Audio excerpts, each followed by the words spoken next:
and welcome to another Spotlight on an Expert. We're recording in VMWorld 2016. We just recorded Paul Braren's amazing home lab servers, and we're using this amazing backdrop to meet Matt Crape from Canada, Veeam Vanguard, overall one of the best guys, or nicest guys I've ever met. And the way I do these interviews is really simple. I just want you to not be humble about yourself. Tell us how you got into IT, how you ended up coming to VMWorld, and then tell people a bunch of stuff about you. So go ahead. Yeah, sure. So as Ariel kindly mentioned there, my name's Matt Crape. I'm Veeam Vanguard, vExpert. I'm from Kitchener-Waterloo area, just west of Toronto up in Canada. As far as how I got into IT, I've literally been using computers since I was about 2 or 3, like running Lotus Notes, 1, 2, 3, and DOS, all that sort of stuff. So it was a very natural progression. Did you say you were using Lotus Notes at 2 or 3 years old? Yes, I kid you not. By about the age of 5, I used it to create checklists for hockey cards, because you could do the auto numbering. So give me a spreadsheet of 1 to 600.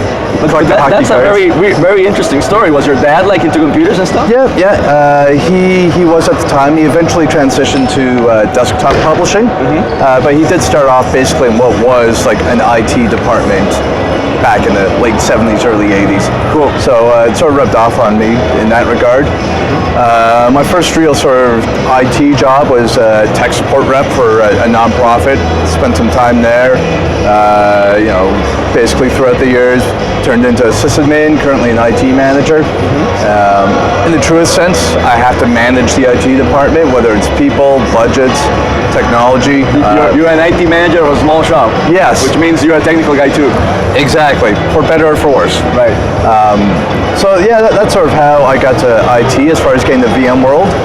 Last year was my first one. That's where you and I met, which was a little bit of a defining moment for me in the past year, whether or not you want to accept that or not. But you sort of lit a fire in me that it's been smoldering for a little while, but seeing folks like you, and I ran into Jim Jones and so many other community folks who I got to meet, it really put a passion in me. And in the past year or so, I've definitely become much more active in that regard. I started up my own local Veeam User Group. I presented at VMUG. I did a VMUG online event. You gave me those staring eyes when the vBrownbag stuff was going on, so I did a presentation there. And now we're here having a server-side talk. Yeah, and this is like food for geeks for hours, right? Yeah. All just amazing. But no, let's go back on you. So you tell me that you had this passion within you that you hadn't acted on? Very, very much so. So I would go to, whether it was VMUG UserCon or one of the larger but not VMworld large conferences, and I always sort of felt like I want to do more, but I don't know what.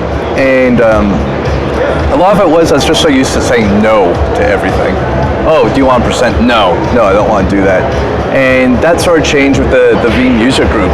So what happened there is I saw a tweet, look for your local Veeam User Group in the area. It's like, oh cool, I'd love to go to one. So I didn't see Toronto or anything like that listed. So I send them an email. Next thing I know, I get a DM from Clint Wyckoff saying, oh, so you want to start up your own Veeam User Group? And I was like, no. I want to know if there's any here. And long story short, that sort of got me going. Last year, you sort of definitely egged me on with the blogging and stuff, so that helped as well. And one thing leads to another, and here we are. So this is a great defining moment for someone that I want you to tell us exactly what changed within you, because I don't remember doing anything, man. So you're throwing me the flowers, and I'm like, I don't remember. So what's your advice for people that obviously know something, because everybody's an expert in their own stuff? What's your advice on actually going out and saying, I can do this? I have a few pieces of advice. One, don't let lack of knowledge stop you. So going back to my user group example, I'm by no means a Veeam master. I've used it a lot, I know a lot about it, but I'm by no means a master. I got over the fear of if someone asks me a question and I don't know the answer, I'll just say, you know what, we'll look it up, or let's ask the SC or something. So that's not a big deal. As far as sort of getting more involved, hang around the people that you want to be like. You know, it might sound a little silly, but you know, here we are, you know, in the hang space here at the blogger tables. If you looked around, you'd recognize a lot of the faces here in the community, and we're just chatting, right? And lastly, you know, don't be afraid to say hi to people. Exactly. That's, right? That's really important. If you come to this conference and you haven't met at least 10 new people, you're doing it wrong. Exactly. Education's a big thing here, but you could learn so much from new people, just even chit-chatting, whether it's, you know, over a drink in the hang space here or walking down the halls. So that's pretty much how we met, right? Yeah, We're both book signing, and we just sort of started talking to each other. I said, hey, I know you. I used your vBrownbag study material stuff. And yeah, that's where it's gone. All right, well, anybody that finds themselves in this situation, they have a mentor now. So how can they reach you publicly? You can find my blog at 42u.ca, and on Twitter I'm Matt, that IT guy. And yeah, I always enjoy talking to folks. I wouldn't necessarily say, you know, go have advice for every situation, but yeah, if you want to just ping me, go ahead. That's awesome. Thank you so much, man. Thanks.